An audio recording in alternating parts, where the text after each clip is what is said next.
कोल्हापुर में हिंदू एकता आंदोलन ने मस्जिदों पर लगे अनधिकृत हॉर्न हटाने की मांग को लेकर जोरदार विरोध प्रदर्शन किया गया। जिला कलेक्टर कार्यालय के सामने कार्यकर्ताओं ने नारेबाजी की। अदालत के आदेश के बावजूद कार्रवाई न होने पर आक्रोश जताया गया। कोल्हापुर में हिंदू एकता आंदोलन की ओर से जोरदार विरोध प्रदर्शन किया गया।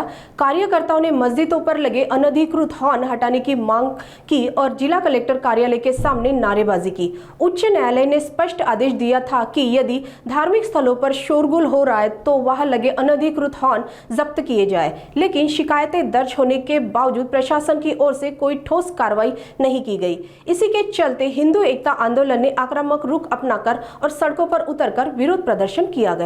न्यायालयाने 23 जानेवारी रोजी अनधिकृत भोंगे ज्या मशिदीवर आहेत हे काढण्यासाठी काही निर्देश दिले।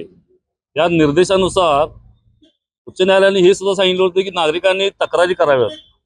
यानुसार आम्ही नागरिक आणि हिंदुत्ववादी संघटना असून देत, सामाजिक संघटना असून देत, तरुण मंडळ असून देत, यांच्यामार्फत काही पोलीस स्टेशनला तक्रार अर्ज दाखल केले होते। परंतु आज तागायत कसल्याही प्रकारची समज पोलीस स्टेशन प्रशासनाद्वारे या मशिदींना केलेली नसल्याने अजून भोंगे चालूच आहेत। काही भोंगे बंद झाले असे सांगितले जात आहे, परंतु हे वातावरण शांत झाल्यानंतर परत चालू होण्याची शक्यता आहे।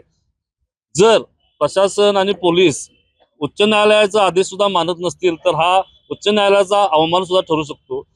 आम्ही ह्याबद्दल आज लोकशाही मार्गाने आंदोलन करत आहोत। आम्ही जिल्हाधिकाऱ्यांना निवेदन दिलेलं आहे, तुम्ही समज द्या म्हणून सांगितलेलं आहे। जर तरी देखील ऐकत नसतील पोलीस, समज द्यायला कागदोपत्री समज देत नसतील तर यापुढे उग्र आंदोलन छेडलं जाईल कोल्हापुरात आणि एकही मशिदीवर भोंगा शिल्लक ठेवला जाणार नाही आणि याला सर्वस्वी प्रशासन जबाबदार राहील।